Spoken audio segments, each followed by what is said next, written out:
All right, what is going on, everybody? Welcome back to another video, another WNBA video. Oh, well, I guess really not a WNBA video, more of a women's basketball video. We're going to be talking about Unrivaled. We haven't talked about Unrivaled since it ended. I talked about it a little bit when it was going on in when was that? I guess that was the summer, technically. Yeah, summer, summer, spring. If you want to check that video out, I guess I'll put it in the top right corner. I don't really know what it was. I know I talked about Unrivaled though at some point. So if you want to check that out, I'll put a card in the top right corner. We'll click it. It will take you right to the video. And yeah, I want to talk about um, their Series B investment round. I want to talk about the new players they've brought in, a lot of college players, a majority of the college players they brought in, and some other stuff. Talking about the WNBA a little bit, talking about Unrivaled and all that good stuff. So if you like what I've said, like the video. If you have any opinions, comment down below. And if you just like the vibes, consider subscribing.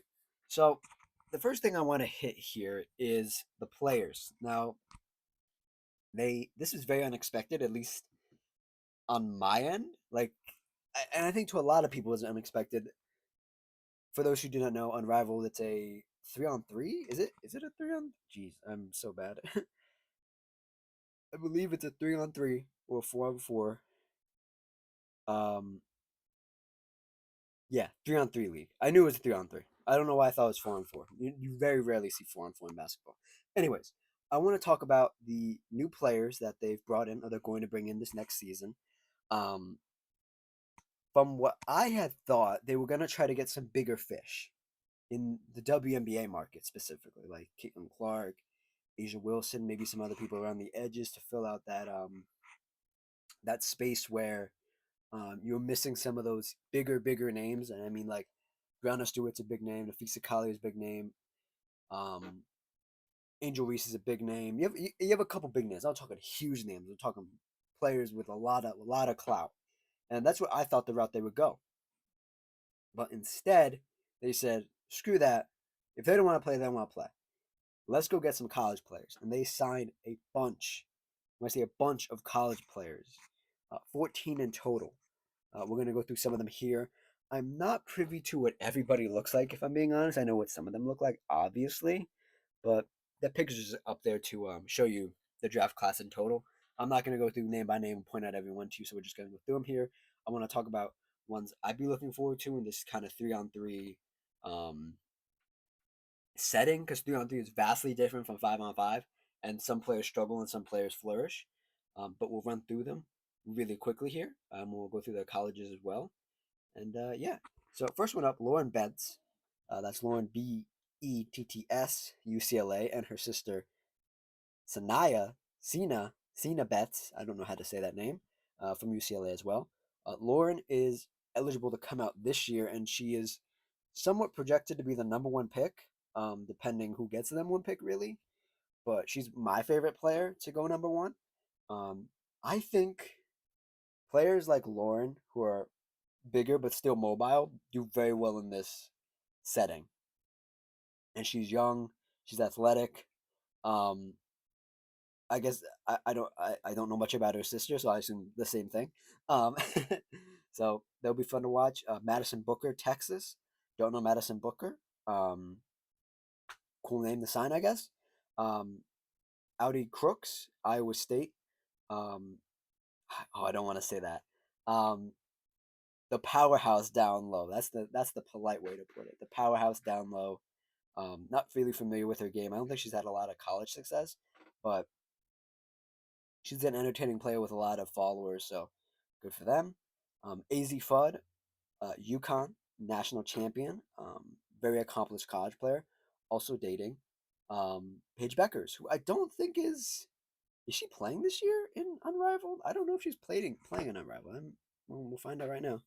Let me see. I don't think I saw anything that she was playing. Or maybe she is playing. She is. She signed a 3-year deal. Um, yeah, 3-year playing deal with Unrivaled. Yeah, okay, so they're playing on the yeah. When did she sign this? It was back in April. Yeah, no, I wasn't gonna remember that. That was back in April. I'm not gonna remember that. Okay, cool. So yeah, they're perhaps playing together at some point, which would be cool. Um, AZ Fudd. I'm not the biggest AZ Fudd fan.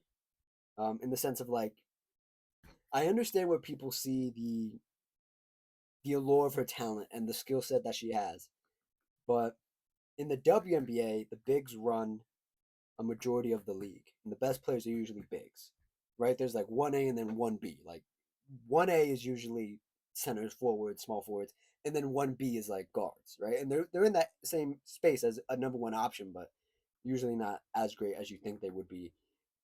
Even if they do have a good career in college, they're usually not as good as they are in the pros. That being said, a 3-on-3 situation for AZ Fudd, her and Paige, and then like a big, that'd be cinema. That'd be amazing. Really good stuff. Melissa Fuwiley, I think she just transferred to LSU. So, or was that the year previous? I don't know, but I'm vaguely familiar with the game. Sort of has some like sixth player energy, like really energetic, really um, has a lot of tenacity, a lot of bounce, really good stuff. Hannah Hidalgo, Notre Dame, big Hannah Hidalgo fan. Like her energy, like her attitude, like the way she plays. I think in a, I think Melissa and Hannah will both do pretty well in this sort of 3-on-3 uh, play style. And then I should also preface it's 3-on-3 full court, not 3-on-3 half court. Um, Lajay Johnson, LSU. Lajay is an interesting sort of case in which, let me see. Do they have like bios and stuff? Let me see. If I click on her name, are they gonna give me a bio? They are. Oh, clutch, clutch, clutch, clutch. Yeah, 5'10" guard, 18 to 14 point scorer. Hmm. I don't feel like, I'm not saying this isn't true. This is gonna be an issue, but I feel like players like her who are tweeners, so to speak, like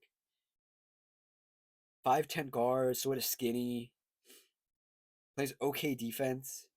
I think in 3-on-3, defense is so important because you cannot be a liability. You need to bring something to the table defensively.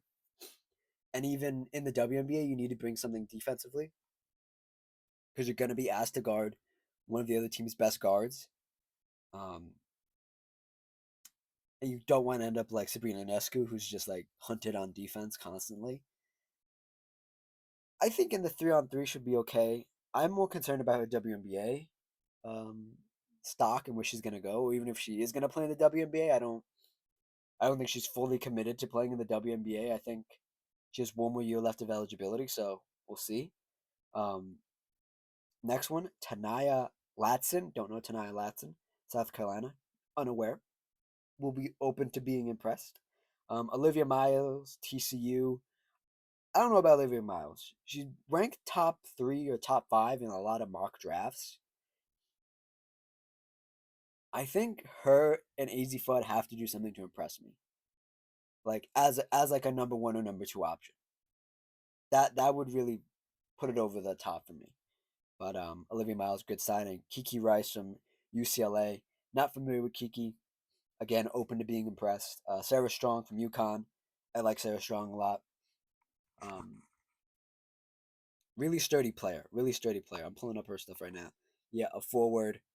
She's the next one out of UCLA or out of UConn. Pardon me. That I think people are really gonna gravitate towards. Like I think South Carolina and UConn have brought out some, historically UConn has put out really great forwards, but in more recent times as well, they've managed to keep that talent flowing through and really develop these bigs. Um, Same thing with South Carolina. You got Aaliyah Boston. You got um, on the UConn side, you got Aaliyah Edwards. So the UConn has some good players. Has some good players that they've churned out to go pro. Um, Silas Swords, Michigan. Don't know her. And Juju Watkins, of course. Um, the I guess we would call the prodigal daughter, right? Um, we'll see what she. This is interesting because if she's gonna play on Unrivaled this off season, this WNBA offseason. This will be the first time her playing against pros in a pro setting after the injury. And knee injuries are never good, especially when you're that young. You look at another person who suffered with injuries throughout her college career, and Paige Becker. She still looks amazing, still plays the game well, but is always in and out for some reason or another. And that sort of toll on your body playing the sport for that long and loving the sport is one thing, but giving your body up for the sport when you haven't even reached the highest level is kind of crazy. Um, but I think Juju, if anything, one injury isn't going to set her back. But I'm gonna be very interested to see what she can do against pro length, pro size, pro defensive ability. Um, it's gonna be interesting. So those are all the players. Again, 14 players signed. My favorites are probably out of this group: Lauren Betts, Hannah Hidalgo, Juju Watkins. Um, yeah, I'd say those guys. I say those ladies. Those are good picks. Next up, I do want to talk about a little bit, like I mentioned, Series B investment round. And Unrivaled does run off some, I guess you would call private funding, and it's no obligation to fund the league. But people come to the league, founded by Nafisa Collier and Brianna Stewart, and say, "Hey, I want to invest in this. This is a good idea to invest in. This is a great league with some of the latest amenities and a bit better run than the WNBA, questionably." Um, but this is from the Daily W Sports on Instagram. I believe they also have a YouTube channel. I could not find who actually reported this, like what singular person reported this, or if they're reporting this as a company, the Daily W Sports. But I'm just putting that out there because I genuinely don't know who actually reported this, unless it was public knowledge as well, which it probably is. But this is the headline on the first slide. The WNBA turned down an ownership stake in Unrivaled. And the caption under it says, Unrivaled just finished Series B investment round and is now valued at 340 million. I repeat, 340 million, up from 35 million from last year. Alex Basil, president of Unrivaled, reveals that his new league offered the equity and minor ownership up to the WNBA. They turned down. Oh, okay. So let me rephrase that. Reveals that the his new league offered equity and minor ownership to the WNBA. They turned him down. Learn more. Blah blah blah blah. Yeah, okay. Interesting. Okay. Um, Let me zoom in here because it's a small font. A booming Series B. Unrivaled just closed out their Series B investment round with a oversubscribed result, quote unquote, valuing the league at 340 million. Investors include Serena Serena Williams, Alex Morgan, Trey Young, Franz and Mo Wagner, Warner Bros. / Discovery, um, Bezerman Venture Partners. This was tenfold the increase in valuation since the league was founded in 2024 at a valuation of 35 million. Alex Basil told Front Office Sports. So I guess this portion is brought to you by Front Office Sports. Um, we are we weren't searching for more capital. We built a long enough runway to operate without it, but it was the right partner in Besserman, who is one of the biggest tech funds in the world. I'm not going to look into him because it's probably a dubious tech fund, bro.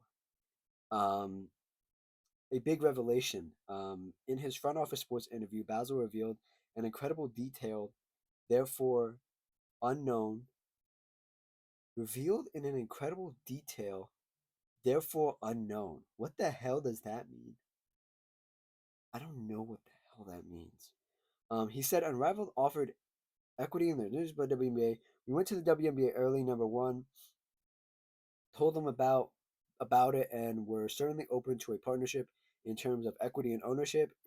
It's really to do to draw the comparison, like what's gone between the TGL and PGA. That's an interesting comparison. I like that too. That's how we looked at it and approached it. We would be we would be the majority investor in control, but they still have upside and skin in the game with women's basketball year round. They chose not to do that. And the WNBA and Unrivaled relationship between the WNBA and Unrivaled would appear to be strained. Players at WNBA All-Star Weekend reported that the initial offer from the league's new collective bargaining agreement (CBA) included provisions for banning players from playing in Unrivaled as well as overseas teams. That provision was roundly criticized by players.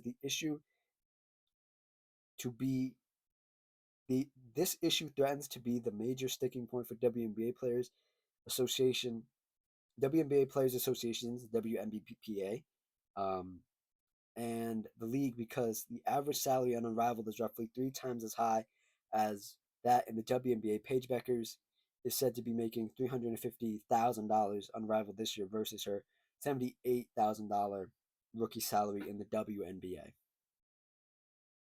And I'm not going to read this last one because I don't like to read people's full articles. But I do want to talk about this last point here, that the relationship between the WNBA and and Unrivaled would appear to be strained. Now, one of the biggest things about this that I think is it's a conflict of interest. I think a lot of people have brought this up as well, is that Brianna Stewart and Nafisa Collier, founders of Unrivaled, also have some skin in the game in the sense of that they are, I want to get their titles right here. They are they have some stake in this, that um, they are also involved in the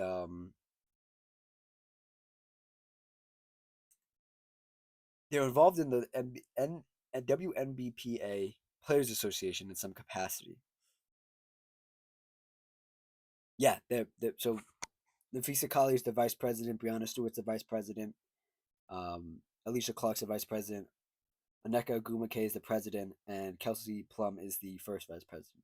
So there's a lot of conflicting things where your heads of you have some involvement in the top brass of the Players Association. You also run an off-season league where you are paying players more, which you should be paying them, paying what you get, paying what you get. You know, like if Unravel is making more money in the WNBA and they're putting that money into paying the players, cool, that's fine, right?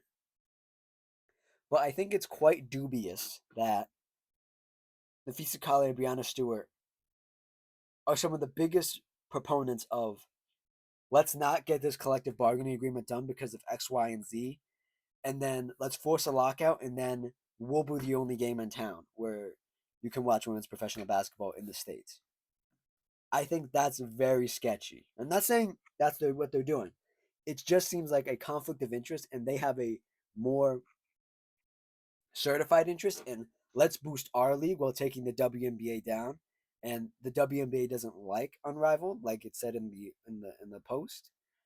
They would bar players from playing in overseas and Unrivaled. They would just want players to play in the WNBA in their season.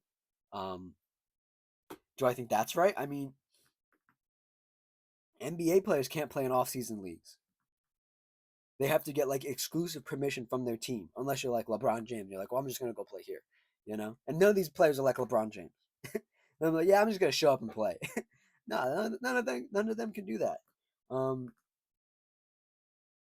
I just think it's a conflict of interest, and I think it's very interesting that the closer that we do get to the end date, that this agreement needs to be signed and is closer to Unrivaled as well. And then that means players are just going to play their heart out at Unrivaled and not have to worry about next season, because the next WNBA season is probably going to start later if there is a lockout. So it's just a little conflict of interest to me, and it seems quite interesting that way. Well, I shouldn't say it seems quite interesting. It seems quite what's the word I'm looking for? It seems quite um a roundabout way of getting the other game that's in town out of the game for at least 1 year, if that makes sense. Um, let's move on here. I do want to talk about um, some more about the draft class. The draft class that just came in. I want to read some parts of the article that Unrivaled actually put out. Um, I'll read it here for you, and I'll also leave it down in the comments if you want to read it for yourself. I'd also leave this post down there if you would like to read that as well. Um, this is officially from the Unrivaled website. Unrivaled signs 14 top women's college players to NIL deals as a part of quote the future is unrivaled. The future is unrivaled class of 2025 end quote. Um, the expanding roster of NIL athletes who will participate in a first of its kind future.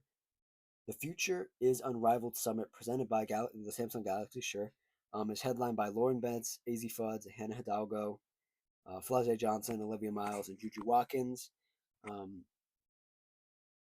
Unrivaled announced the signing of 14 of the best women's college players to a groundbreaking NIL deals, um, building the league's commitment to investing in cultivating the future of the game. And they list all the players I listed before. This elite class of athletes represents one of the most decorated groups in the collegiate game with a combined 32 NCAA tournament appearances, 25 Sweet 16 appearances, 14 Elite 8 appearances, 10 Final Four appearances, and 4 national championships.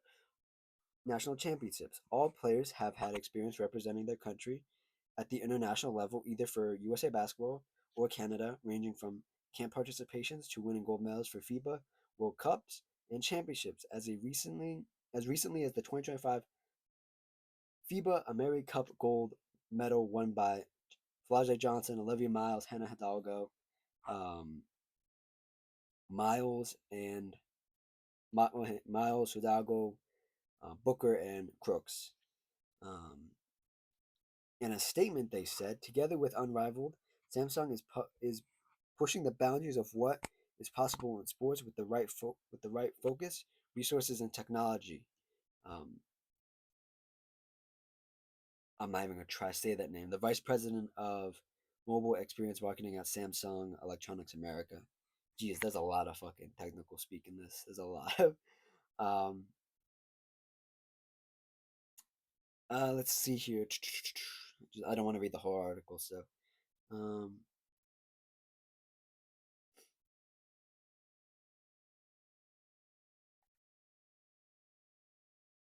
let me see here. Juju Watkins also said she's also a what do you call it, a not a founder, what's the word I'm looking for, she's also a investor, that's what I'm looking for, jeez.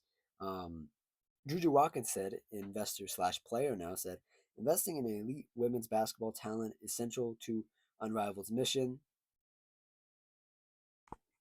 This transformational first of its kind initiative brings together the best and reflects our deep commitment to elevating the women's game and holistically supporting athletes. Holistically? I think that's the right word. So yeah, that's that. A lot of Unrivaled stuff.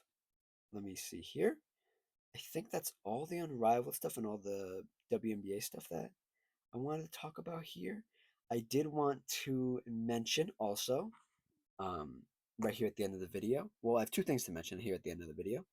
Um, tonight, as I'm recording this, and as you guys will get it, Tuesday the 9th, tonight is the pinnacle night for the Los Angeles Sparks to make the playoffs.